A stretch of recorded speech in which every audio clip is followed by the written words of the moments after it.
আপনি যে ডেথ সার্টিফিকেটটা দেন সেখানের যে ডাক্তারের যে সিল এবং যে ডাক্তারের নাম, সেই ডাক্তার নিজেই আসলে জানে না যে আপনি ডেথ সার্টিফিকেট দেন। এই বিষয়টা আপনি কিভাবে ব্যাখ্যা দিবেন? আমাদের সবচেয়ে বড় সমস্যা চাইল্ড অ্যান্ড ওল্ড এজ কেয়ারে, আপনারা সকলে জানেন যে আমরা মৃত্যু ব্যক্তিকে দাপন কাপন করতে পারি না।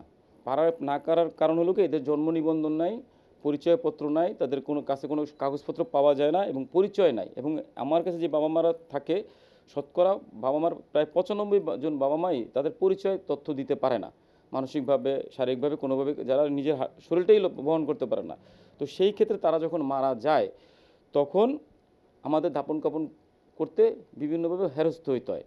সেই সমাধানের জন্য আমি বিভিন্ন সময় বিভিন্ন মন্ত্রণালয়ে এই যে চিঠিগুলি দেখবেন, চিঠিগুলি আমি পাঠাইছি বিভিন্ন মন্ত্রণালয়ে যে স্যার আমি দাদা, আপনি বোধহয় আমার প্রশ্নটা এড়িয়ে যাচ্ছেন। উত্তরটা দিচ্ছি কেন করছি। আমি তো ওটা অন্যায় করছি, সিলটা মারছি, অন্যায় করছি। তো আমরা এই চিঠি চালাচালি করছি, হাইকোর্টে রায় করছি, করার পরে আমরা তারপরেও কোনো সমাধান পাই নাই। সমাধান না পাওয়ার কারণে যে ডাক্তারের সিলটা আমরা মারছি সেই ডাক্তার আমাদের এখানে কর্মরত, উনি মাহিদ খান স্যার। হ্যাঁ, এবং ওনার সিল বানানো আমাদের কাছে আছে। যখন উনি আমাদের প্রেসক্রিপশন করে তখন উনি সিল মেরে সই করে দিয়ে যায়। হ্যাঁ, উনি যখন এখানে আসে আমাদের প্রেসক্রিপশনে উনি সিল মেরে দিয়ে যায়, ওই সিল আমাদের কাছে আছে। এখন তা অনেক সময় হয় কি, কোনো একটু কাগজপত্র দিলে কথাবার্তা ছাড়া মাটি দেওয়া যায়। হ্যাঁ, কবরস্থানগুলোতে কাগজ চায়, যে কোনো কাগজ, একটা মেডিকেল সার্টিফিকেট হোক, জন্ম নিবন্ধন হোক বা ভোটার আইডি কার্ড হোক রুগীর। তো আমরা সেটা আমিও করি নাই, আমি জানতামও না, আমার স্টাফ, আমি তো সবসময় থাকিও না, এবং ডক্টরও জানতো না। আমাদের যে ডক্টর মাহিদ খান স্যার তিনিও জানতেন না। ছেলেপেলেরা যারা এখানে স্টাফ, বিশেষ করে এখন যে ম্যানেজার বা সুপারভাইজার তারা করে নাই, বিগত দিনে যারা ছিল তারা ওইটা কবর দেওয়ার জন্য, একটা অজ্ঞাত মানুষকে মারা গেছে, কবর নিয়ে তো বসে থাকা যাবে না, তাকে তো কোথাও না কবর দিতে হবে। কবর দেওয়ার সুবিধার্থে স্যারের সিল মেরে সই করে দিছে, সই বললে একটা টানটন দিয়ে ওই কাগজটা কবরস্থানে দিছে। এটা অন্যায় হয়েছে, মাহিদ খান স্যারের অবগততে হয়েছে, আমার অবগততে হয়েছে। এটা কিন্তু ঘটনাটা সত্যি ঘটছে।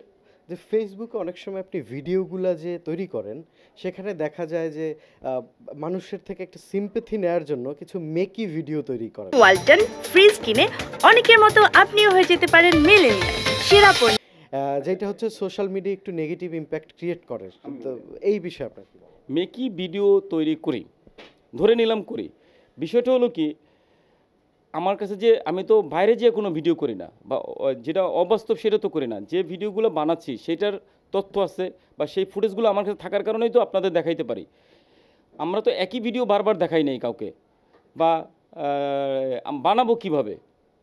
আমাদের সাথে যে ঘটনাগুলো ঘটতেছে আমরা সেইগুলো দেখাচ্ছি। এবং হ্যাঁ, হইতে পারে যে দুঃখটা একটু বেশি দেখায়, কষ্টটা একটু বেশি দেখাই মানুষকে। দেখাই হলো এই কারণে মানুষ যেন বাস্তবতা বুঝতে পারে যে একটা মানুষ কত কষ্টে থাকে। একটা মানুষ, আজকে একটা ভিডিও আপলোড দিছি যেখানে পানি, একজন বৃদ্ধ মা রোদের মধ্যে শুয়ে আছে, পানি একজনে ঢাইলে দিতেছে। তো সেই ফুটেজটা যদি দেখাই, এটা তো অন্যায় কিছু করি নাই। তো কষ্টে আছে মানুষ, সেটা দেখাইছি। দেখানোর পরে দেখাই কারণ হলো, আমরা ভিডিও বানাই কারণটা কি, কারণ হলো আপনারা যে দান খরচ করেন সেটা যে প্রপার ওয়েতে, মানে প্রপার ওয়েতে খরচ হচ্ছে বা সত্যিকার অর্থে কষ্টে পড়া মানুষ পাচ্ছে, সেইটার বাস্তবতার ভিডিওর জন্য। আপনারা জানবেন যে মার্কেটিংয়ের একটা ব্যাপার থাকে। তো মার্কেটিং করি যেন মানুষ যদি 200 টাকা বা 200 টাকা খরচ করে পার ডে, $20 খরচ করে পার ডে যদি 1500-2000 টাকা আসে, এটা তো আমি কোনো অন্যায় করি না। আমার কষ্টগুলো মানুষের কাছে তুলে ধরছি। ভিক্ষা করতেও তো ইনভেস্ট লাগে। রাস্তায় যারা, একটু আমাকে বলতে দেন, রাস্তায় যারা ভিক্ষা করে তারাও কিন্তু ইনভেস্ট করে। কি করে? একটা থালার মধ্যে কিছু খুচরা পয়সা দিয়ে রাখে যে আমারে দেন, আমি ভিক্ষা করতেছি, অথবা ঠেলা গাড়ি বানায়, অথবা একটা ভ্যান গাড়ি বানায়। তারা ইনভেস্ট করে না। তাহলে আমি যদি ইনভেস্ট করি, এটা অন্যায় কোথায় করছি?